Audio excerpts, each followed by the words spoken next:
Dan Nelson is the co-founder of Grow Computer and founder of Startup Economics 101. His story is one of a recovering accountant, of how a recovering accountant can end up founding an Internet of Things software company for indoor agriculture.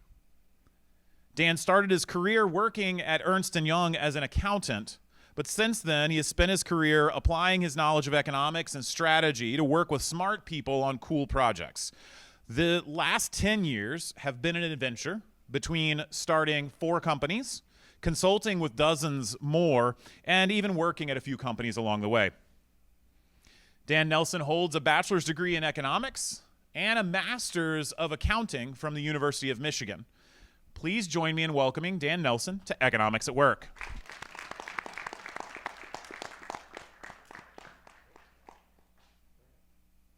Can everyone hear me? Thank you so much for having me. Happy Friday. It's really an honor to be back here. When Mitchell and I started talking, he asked me to come back and see if I would have value to give to a group of undergraduate students and tell my story. And what's interesting about that, as I'm in my, I guess now mid-30s, is that no one's ever asked me before. A couple weeks ago, I had a chance to go on a podcast and talk more about how I founded Grow Computer, but really looking back on it and how I got to that point, it was a real interesting, weird journey.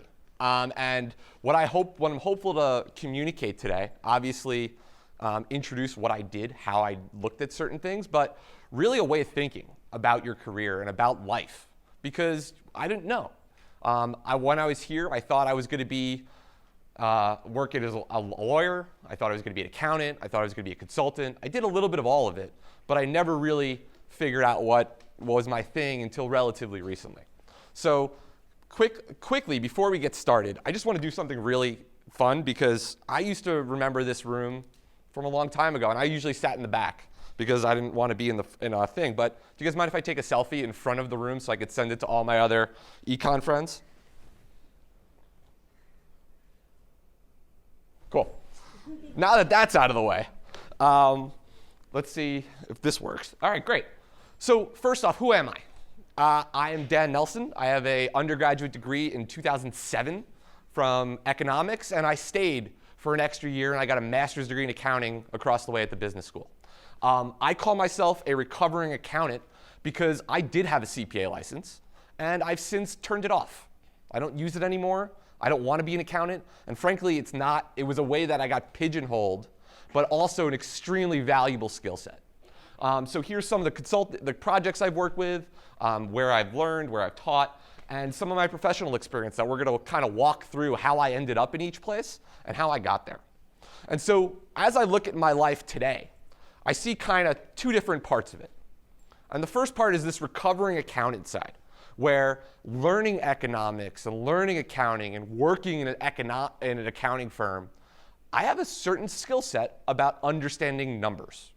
And we might all take this for granted, but when you work in the real world, a lot of people don't know how to use them at all. And so having that skill allowed me to be part of a lot of different types of teams and work with people, because I could sit in the room and figure out how or if that opportunity would make money and how it related to everything else.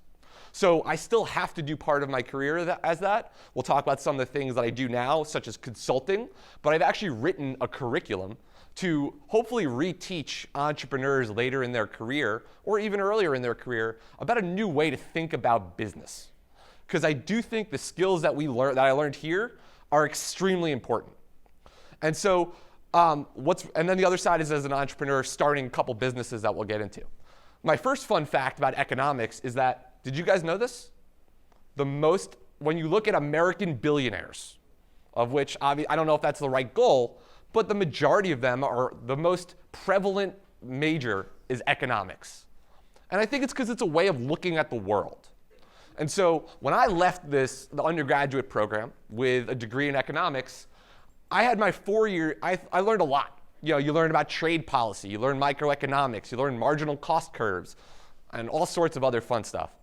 But looking back on it, my 4 years of education, the only thing that was really important from the classes is that revenue is equal to price times quantity. That's it. And so when you're thinking about a business, what I've realized is that a lot of folks say revenue is it. We're tracking revenue. And that's really important. But just writing this equation out, now revenue is an output. And so by thinking about how we bring that back, that's what is really important. And that's what I've learned from here. But also further on in my career, as I explored economics on my own, I learned a lot about different things that are unbelievably relevant, that are core to this whole science of econ. Whether you're thinking about time and what's the value of time. What are values that are created by a business that somebody else has? Incentives. What do people react to? Also, behavioral economics. How can you do things like anchoring a negotiation or even doing a multiple choice question where, depending on the numbers that you don't know, you could really influence how people act? So a really interesting application of that is pricing. If you've ever, I don't know if you do much pricing theory, but you can have a low and a high. You obviously want people to go for the high, but depending on where you put that middle price, you'll actually influence different people to do different things. And this is all economics, and mostly it's how everything works together as a system. And I didn't learn that here, unfortunately. I had to learn a lot of this stuff on my own, and I think that's part of the challenge. And what I left with here is the tool set to understand systems of information. That's what economics is about, at least to me, right? I'm not really doing much about it, but to me, it's how do you understand different systems of information? How do you understand different values and understand how you can pull one lever somewhere and what are the downstream effects that we're going to have somewhere else?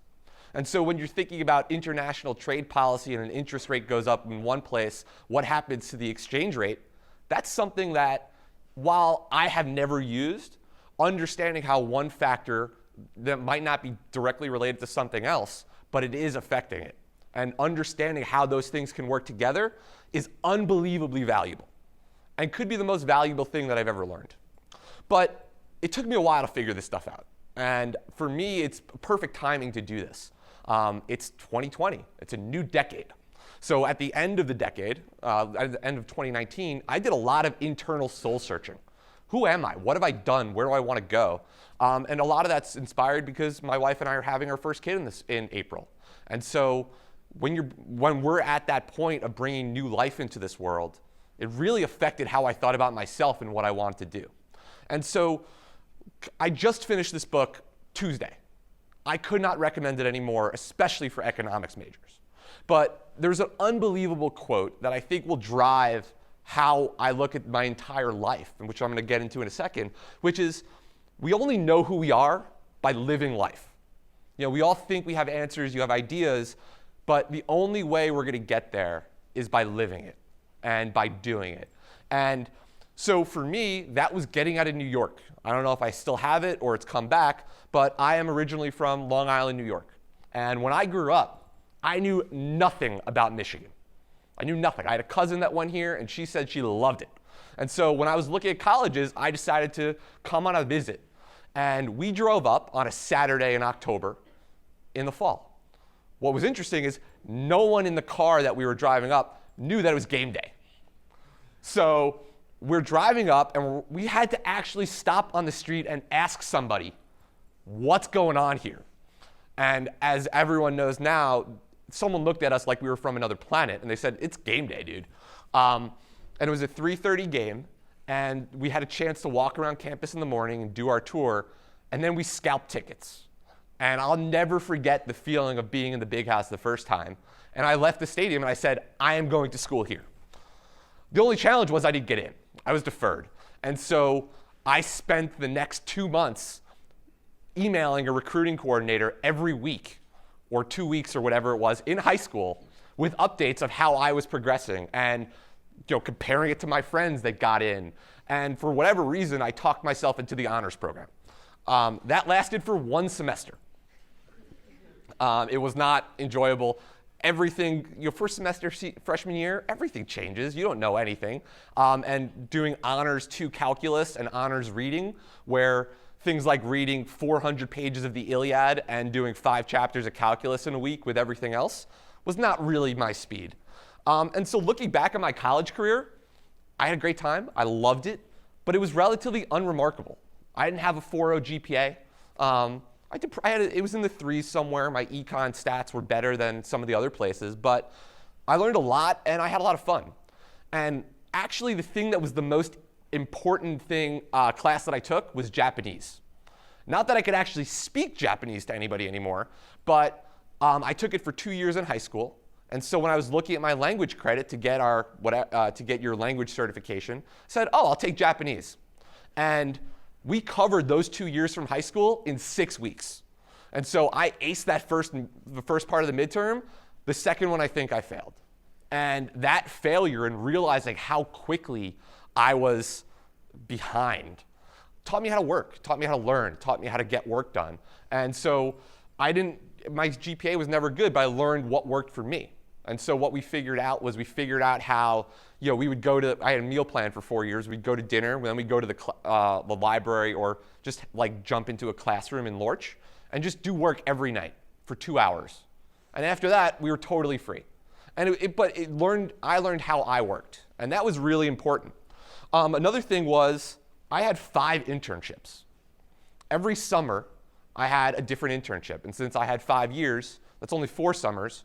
But I had a chance to work through a lot of different ideas of myself. When I got here, I thought I wanted to be a lawyer. So I worked in a law firm the first year. And the second year I'm like, I don't like personal injury law. Maybe corporate law is better. Corporate law is worse.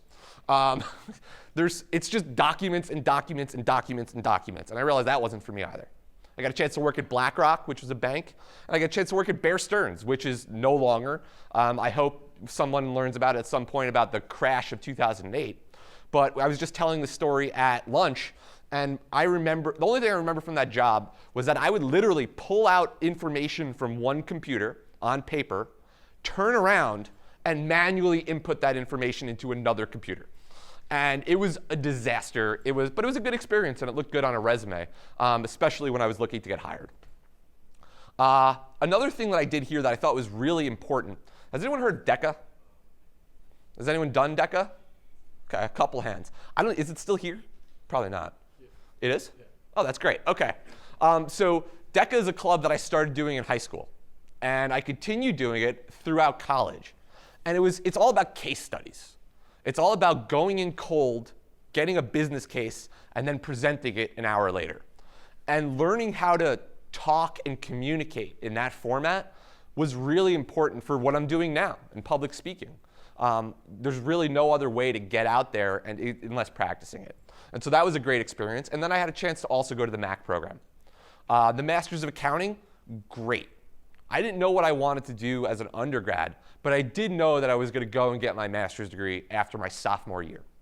So if anyone's interested, is anyone interested in the MAC at all? Okay, that's good.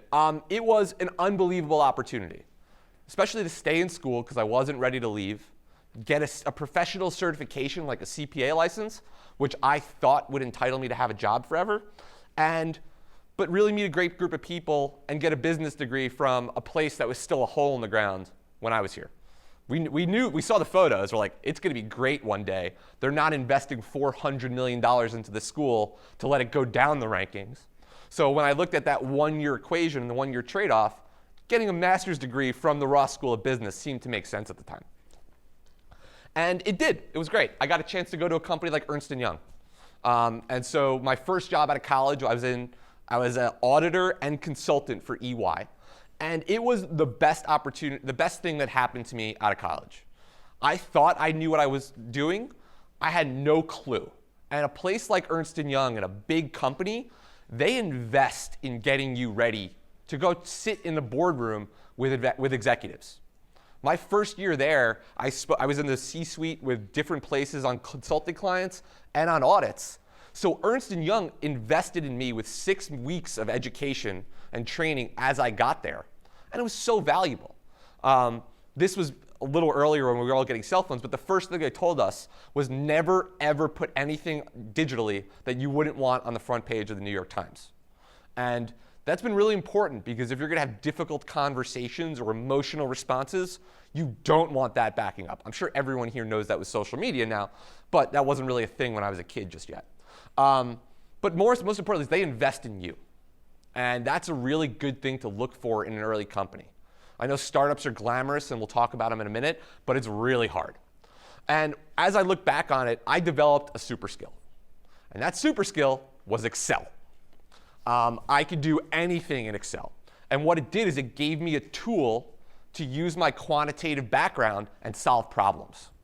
And so now what I started to be able to do at Ernst & Young, where I learned Excel because they basically sat me in a room for 8 months, and I was working with the team, and they said, we need to figure out if we're going to tell a bank to write a $250 million check to fix everything, how are we going to prove a business case for that? Why would the bank do that? Otherwise, they're just blowing $250 million. And so what I was tasked to do is to figure out how, if we're going to do 70 different projects, that it's going to improve these KPIs for the business. And that overall, hopefully, we'll be able to get better revenue. And really what you have to do is look at this entire system. And economics, as I look back on it, was what the answer is. So to me, economics is all of the interrelationships of strategy, of marketing, of business, of tech, of the people, of your customers, right? Incentives, time, attention. And financial statements are just representations of that information. This is a really important thing that I always say in my classes when I teach them is, does anyone here know why financial statements exist? It's actually a really interesting thing, and what it says is that if you're looking for investment for a business, what you need to do is to ask an investor for money. As an investor, how do you make a smart capital decision about where your money should go? And so the purpose of financial statements is just so everybody's playing in the same game and using the same language. So you could pretty quickly see how if I had an accounting strategy and someone else had a different one, then our numbers would be different. And so once you stop thinking of financial statements as how you're doing it, but just a representation of what you're doing, it really opens up a lot of how you think about a business and how you look from start to finish through it. And so I had a chance to build some really cool models, all sorts of fun stuff, solving different problems from figuring out how much content we'll make to projecting out business cases and all sorts of other stuff. And this is just some of the work that I've done, and they look cool, so I did that. After 2.5 years at Ernst & Young, I said, I hate banks. Financial services are rough, and banks are worse. And also the consulting lifestyle is great, but it also takes a lot out of you. And so I was consulting for 8 months on a project. Every Monday morning, I was on a plane at 5 o'clock in the morning. I didn't get home till Friday night at 7. And so my friends, my girlfriend, my family, anything else I wanted to do had basically a 36-hour window. And it kind of shredded my early 20s until I decided to leave.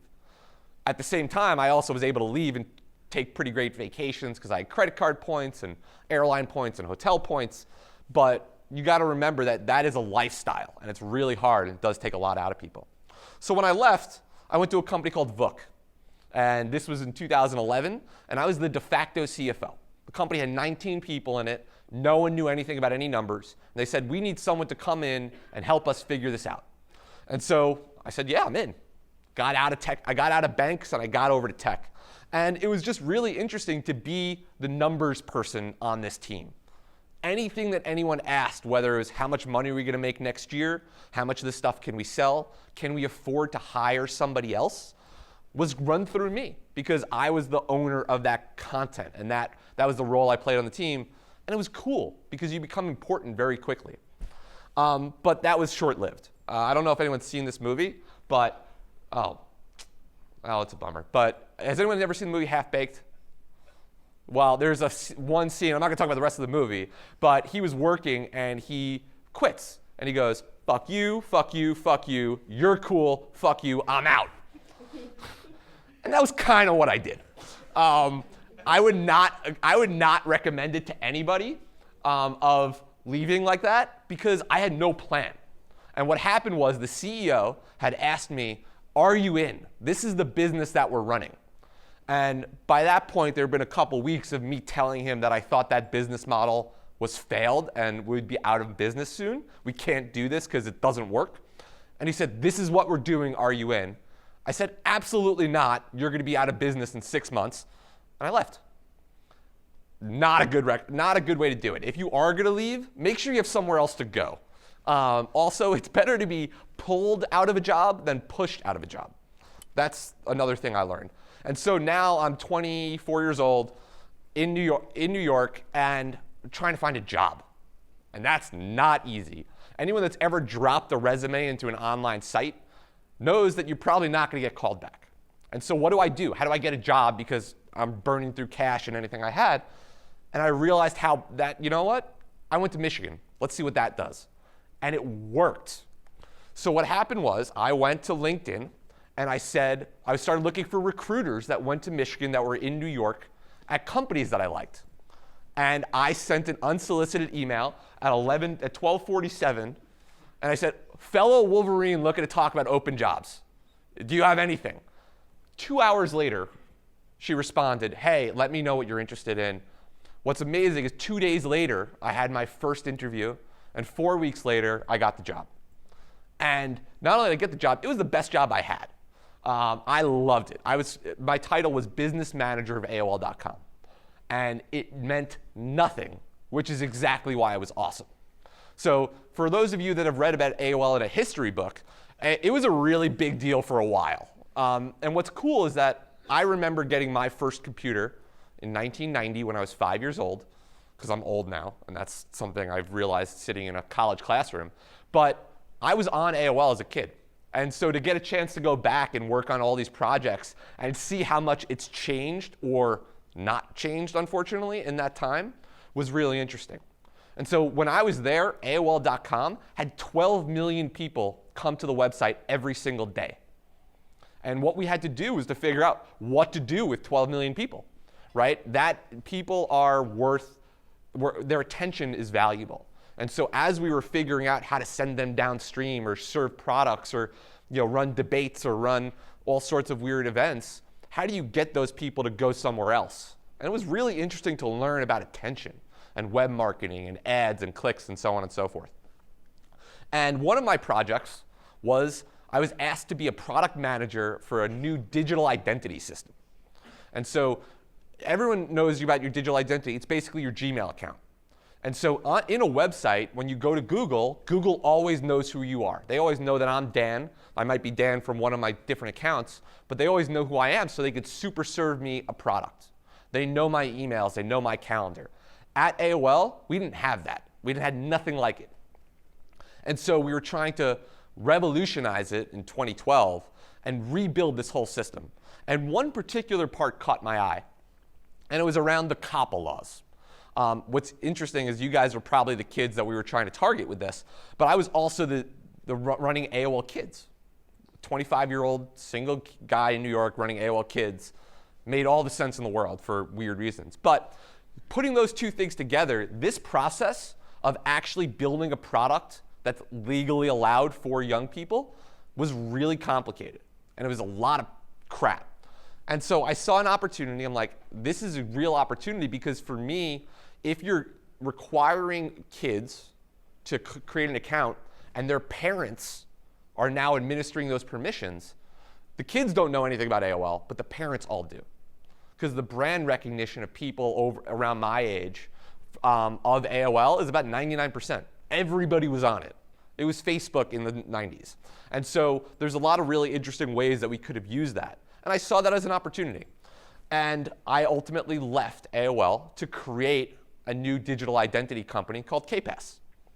So in October of 2013, I said, all right, I got to go try this. I need to do my entrepreneurial try it.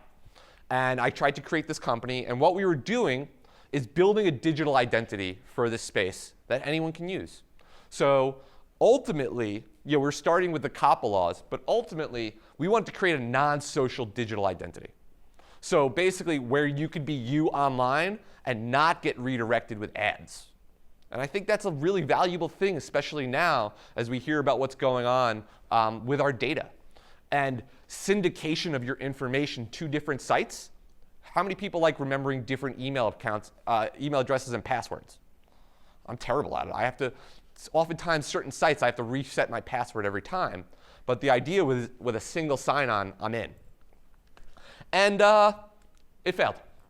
Did not work at all. There's a lot of reasons about why it failed, and it took me 18 months to realize that basically everything that I had done was backwards. And it was like the Matrix, where you take the red pill and you start to see how the rabbit hole goes. And I distinctly remember where I was. I was in a program called Startup Leadership Program in New York. And it's a entrepreneurial community. And it's a community of entrepreneurs that are working together to improve ourselves. Not necessarily the companies, but the people. And I was moderating this panel, talking to a really successful entrepreneur that we had come in. And I realized everything I had done to that point was toast. It was wasted. It was broken. It was backwards. It was upside down. And it was interesting. And the first thing that I realized was that the team. You know, it's trope here, but it is unbelievably true. When you're in a startup of any kind or a company of any kind, the people that you're around are going to define your success. And so in this first company, I had a lot of people that were mercenaries and not missionaries. They were paid to be there. They were there because when they were getting paid, but they weren't there because they necessarily believed in it. And when shit got real, I was alone. And that's not a good place to be. And I ultimately realized I had to close up the whole thing. And another thing that hit me was, you got to take care of your brain and body. As an entrepreneur, it's all I have. And so I thought I was getting more sick than I was at the end of it, where stress directly led me to having a health crisis that thankfully wasn't a big deal, but it's real.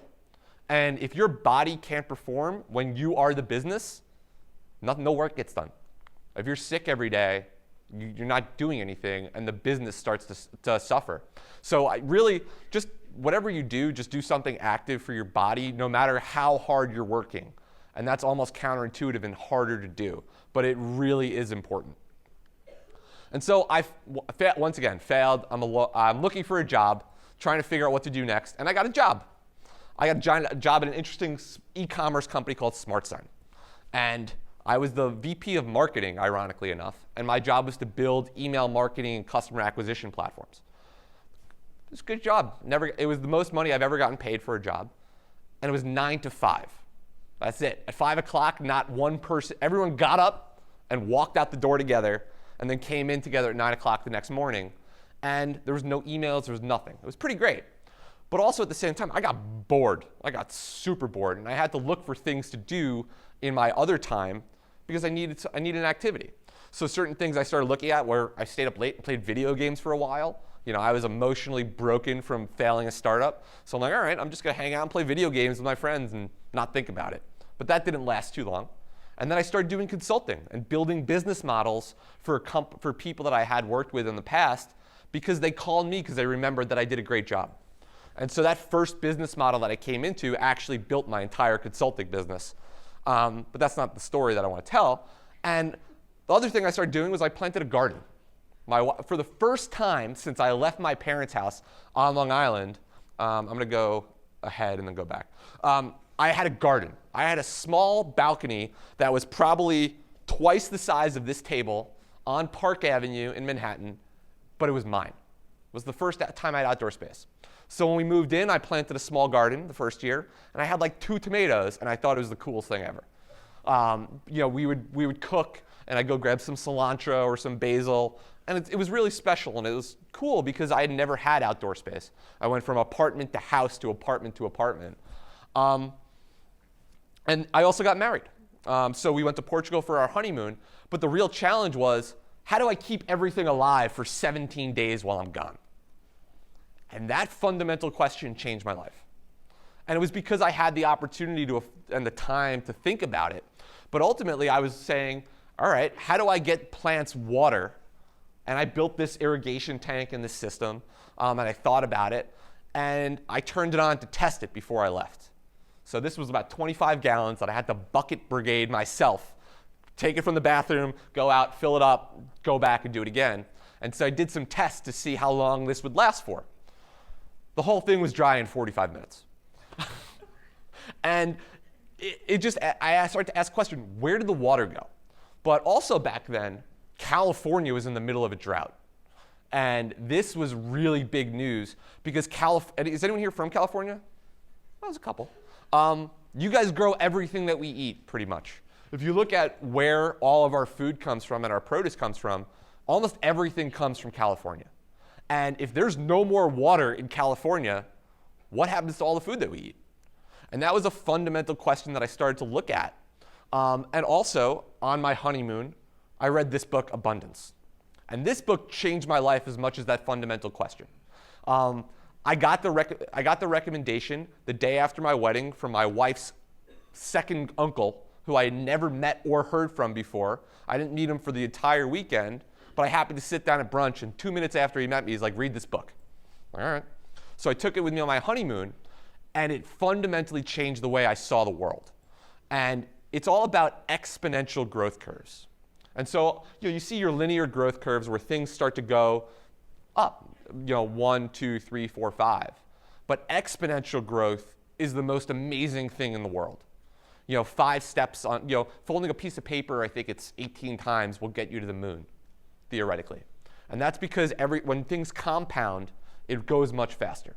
And so he starts to talk about these 6 Ds of exponential growth and how distribution, demonetization, dematerialization, these things affect huge growth all over the world. And one of those topics was indoor farming. And I was hooked. I came back and I'm like, I think shipping container farms are going to be the way to go. So I had an artist, I actually commissioned an artist to sketch this out because I had an idea of what this type of shipping container farm could look like. And it was a cool thesis. I was bored, I was looking for a project, and I did that. And remind you, I was still working at SmartSign at the time and playing around with this. But I don't know if you noticed, I was at SmartSign until November 30th, 2016. And that's my birthday. And I woke up that day and I'm like, today's gonna be weird. And it was, because I got fired on my birthday. That sucked. But it was actually the best birthday gift I'd ever been given. So I wasn't happy there. They weren't happy with me. It was just a square peg in a round hole type thing. But I got a severance. And I got 6 months of basically salary to go do whatever I want and figure all this stuff out. So I started playing around and I started building grow boxes and building indoor systems. So on the left, my wife called this a little shop of horrors that was in our apartment. It was a little hydroponic aero farm that I put into a cabinet, and then I tried to control it. The next one is this MIT Open Ag project, which I just learned was pretty much funded by Jeffrey Epstein as a way to grow killer food, or I don't know, it's the whole thing. And what's funny about that one is I joined a team of college students through a center in New York called CCNY at the Zahn Center, where they're matching entrepreneurs with professionals and with students. So we start doing this project. We build this whole thing. This little box took us 10 weeks and $3,500 to build. And we get it going, and then I got blackmailed out of my own company. So the way that we had started it was that I was worth 50% and they were worth 50%. There were 2 of them. They said, we are not working with you anymore, and we're keeping this thing unless we get even splits.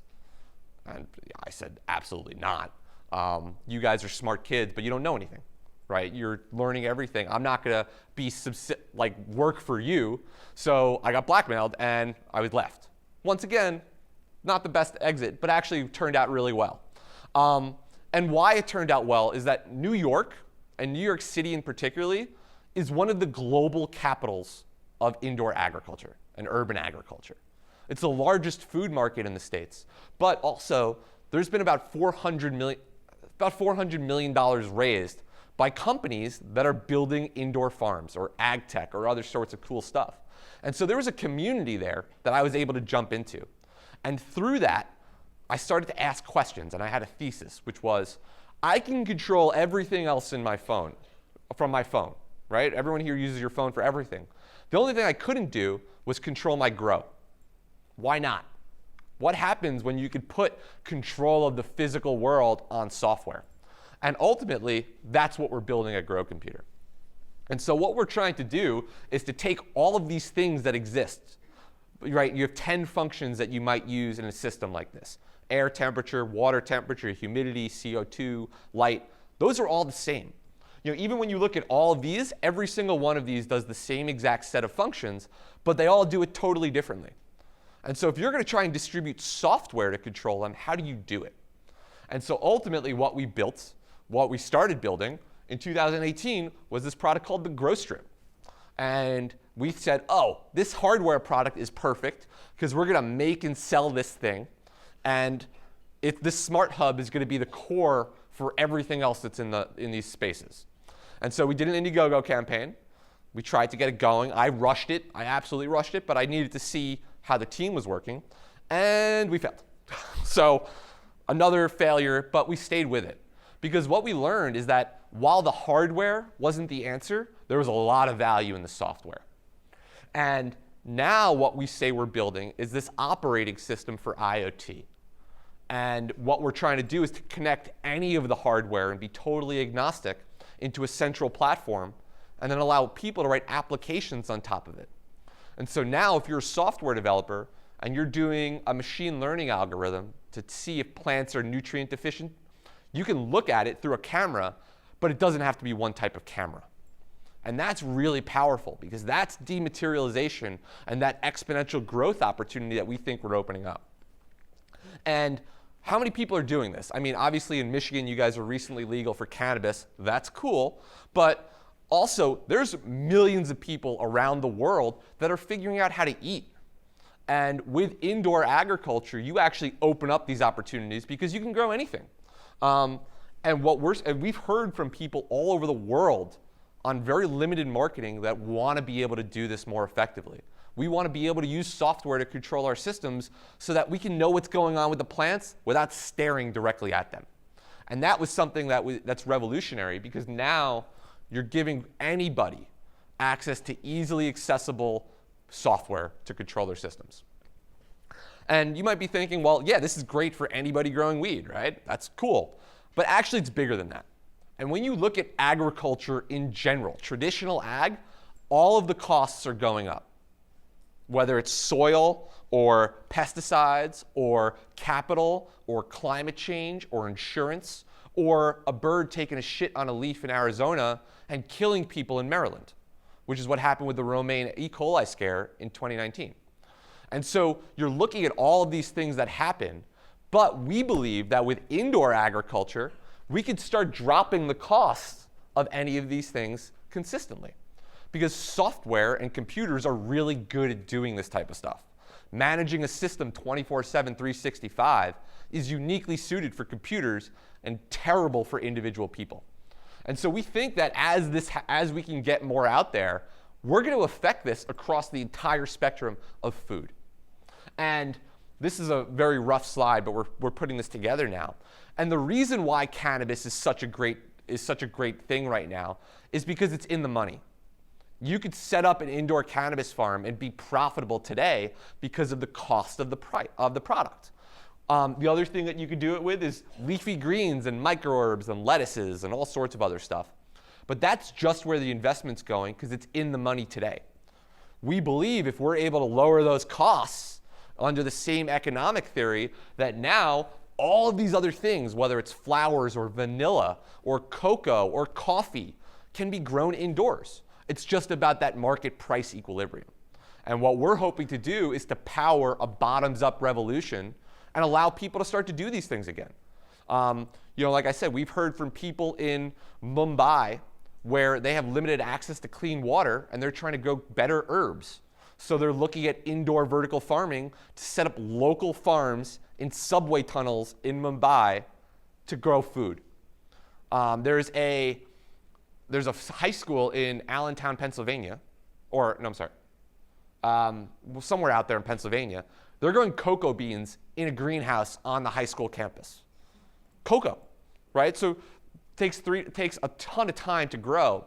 And the Hershey's people drove down the road, and apparently they said that the maturity of the plant that they were able to grow in that greenhouse with a whole bunch of other stuff was equal to 3 to 5 years extra development in the wild.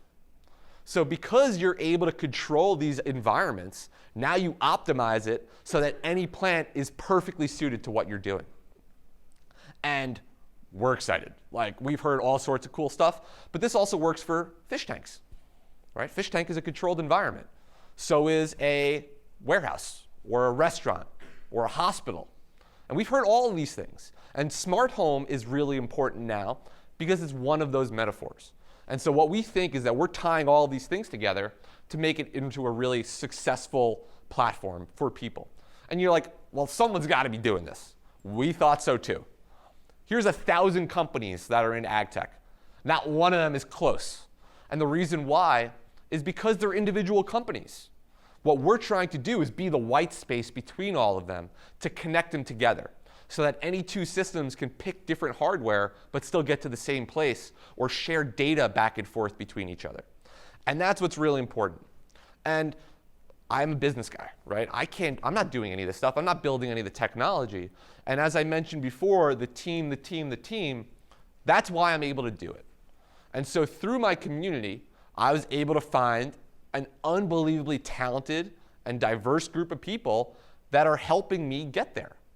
And why they're helping is that I'm out here talking, they're out back at home working. And they're there because they believe in it. You know, at the first one, they were all mercenaries. This one, they're missionaries. They care. They're showing up every day because they believe in this too. And my job as the CEO is to keep that going, however I can. And it's the hardest thing I've ever done. So we've been doing this bootstrapped for 2.5 years. That is so difficult, and the time frame is so long, but it's unbelievably worthwhile because you can see, I think hopefully you can start to see some of these huge market opportunities around ag. And I mean, looking at where we are, we got a lot to do. A lot of stuff to do. Most of this is on me. But right now, I was so hoping that before I left yesterday, we would have our platform up and running and I could show it. We're still like a little bit there. So it's been 3.5 years since I had my first garden. There's still nothing on the market that I could buy today and actually do this. And so we're excited, and there's no one else out there. And so that's all the startup, that's Grow Computer. I mean, I love talking about it, I love answering questions. But as I said, I also have my recovering accountant life. That's where I get paid still. That's where I get my rent from. And so I still do consulting, but I'm actually working on developing content. I know at least one person was there last night, but I was at the business school teaching this class, Startup Economics 101. And from everything that I explained tonight, or today, it's how does businesses rethink economics and accounting and the quantitative side to build it back up. And I found that there's a real conceptual nature to revenue equals price times quantity. We're just going through that. Putting that at the top of a page and breaking it apart is one of the most foundationally important things that anyone can do, yet no one does it. It's weird. It's not taught. And this is another thing we talked about. Like I said, not everyone's a quantitative person.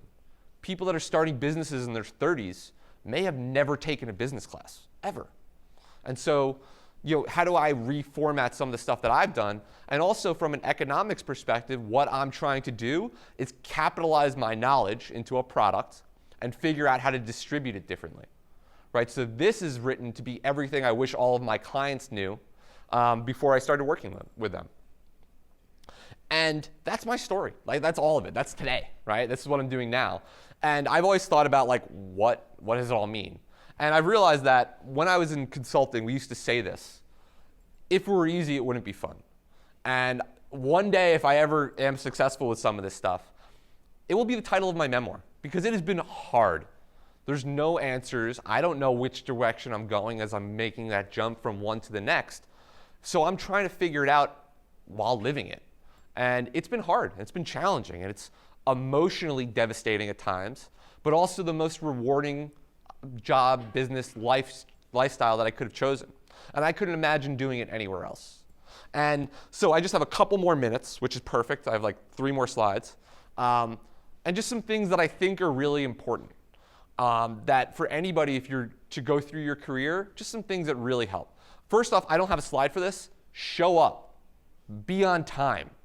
Respect other people's time.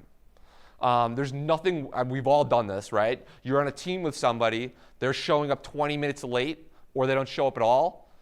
be accountable to other people, because when you work together, it really is a 1 + 1 + 1 = 10.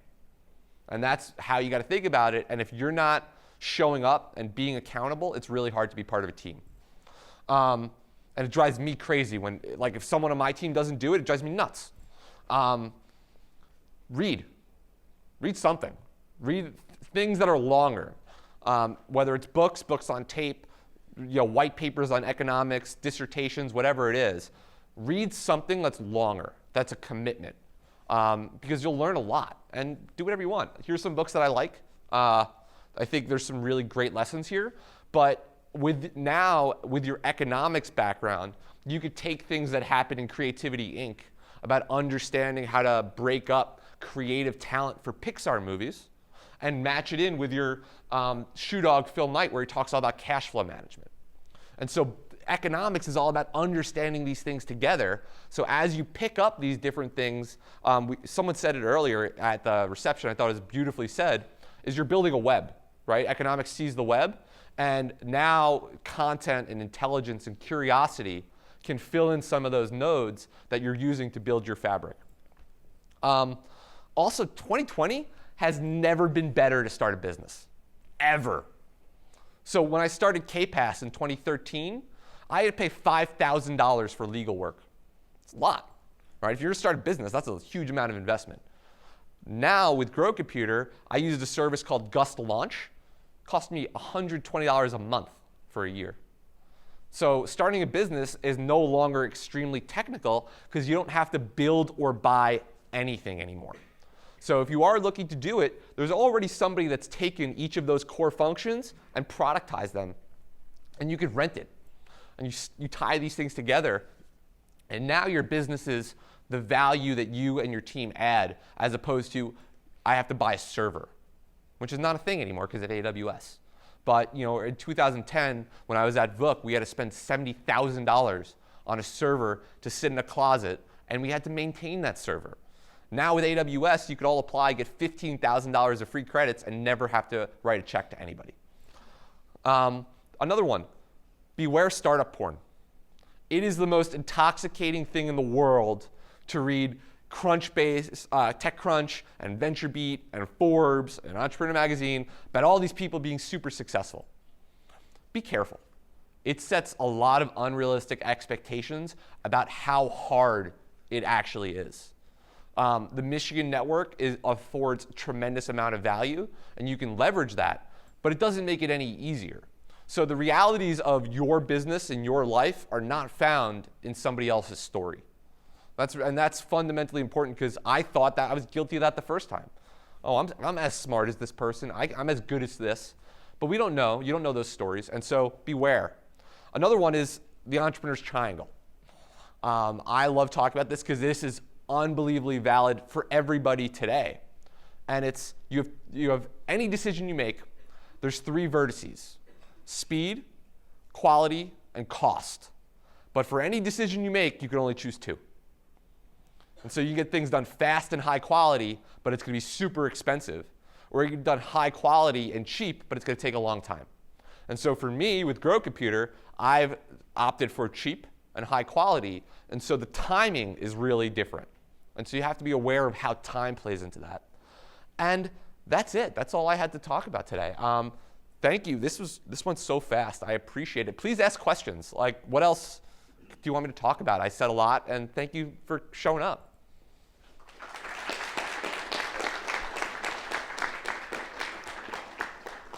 Anyone have questions? We could throw the mic out. Yeah, you would use the mic. So one of the questions I had was, how do you know when to back out of an important deal? Like you said, when you thought you were being screwed over by the 2 with MIT. You have to do what's right for you. Work is work, right? We have to do it, but there's no one that says it has to suck. And if it doesn't feel right, it probably isn't right. And you think about it, you deliberate over it, you talk to people that you care and you trust, and you try to figure out what that experience is. I knew instantly that I could never work with these guys again, right? But at the same time, do what feels right for you, because if you keep doing that, I kept chasing what I thought was right for me. I never had a long-term plan for this. I never thought I thought I would be teaching something, but this Grow Computer stuff, I never had a plan. So just think forward about short-term planning instead of long-term planning, and do what's right. And everyone here is smart enough to figure something awesome out. It's a good question, though.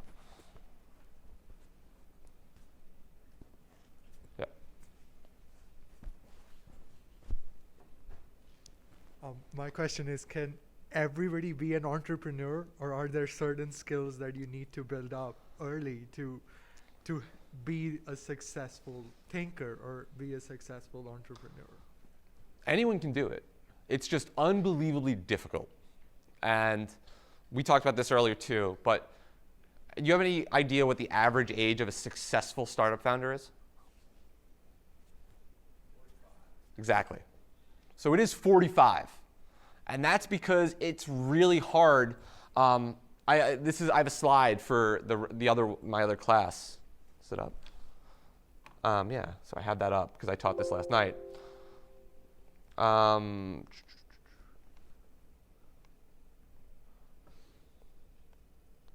But I think there's a lot of pieces that you just don't see.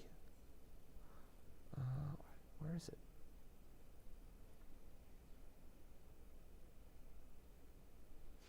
Well, basically the idea is the slot. I have a lot of content. But the idea is that as an entrepreneur, you often see the problem. What problem are you solving for people? Why is this an issue? You see the product that you want to build, and theoretically you have a good subject matter expertise. The whole slide is that you see this while the actual success of your business is this.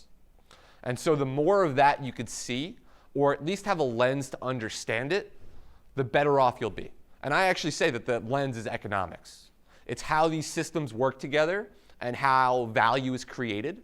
I think anybody can do it. And some of the best entrepreneurs I've met are not the people you would expect. But it's just so hard. It's not an easy thing, especially when everyone's fighting for attention. Like the fact that I was able to get an hour of attention is great, but you guys paid to be here, right? An hour of attention for somebody on the internet is a lot harder to get. So you have to think about what it means to do that and deliver value, and it often takes a wide lens to do that.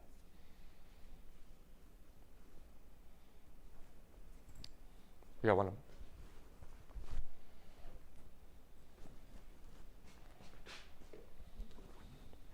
Hi, so thank you for coming back. Oh, it didn't work. That's fine.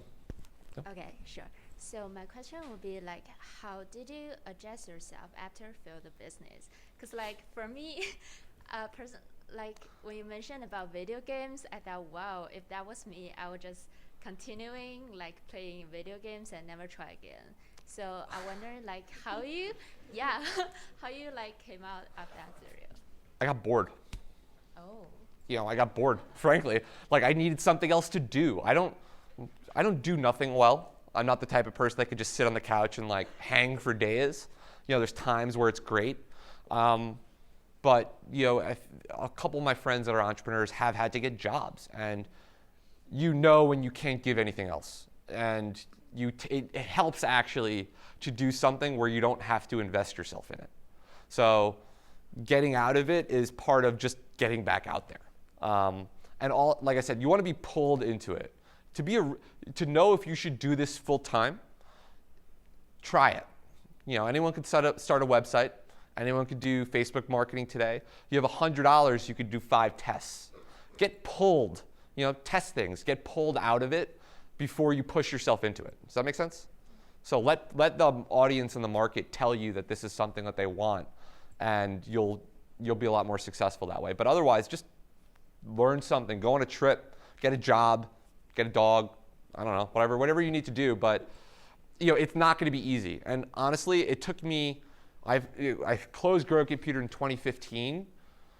I didn't realize how much emotional scarring I had from closing down that business that you put everything into until probably last year. And so that discovery process was enlightening and scary and emotional, but you have to understand it in order to get through it.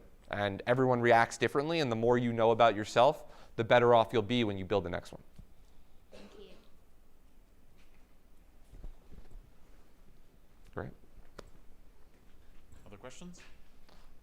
Seriously, if you guys have any other questions, feel free to shoot me an email. I'm happy to answer them, especially for Michigan alumni. Also, use that. If you want to learn something, reach out to Michigan people. It definitely works. You get your foot into a lot of doors. And as a college student, you get your foot into all of the doors. Hey, I'm a college student at Michigan. I'd love to learn more. Can we set up 15 minutes? Works really well. And so that's a really powerful thing. So take advantage of the network. And thank you all for showing up. I appreciate it. Thank you, Dan.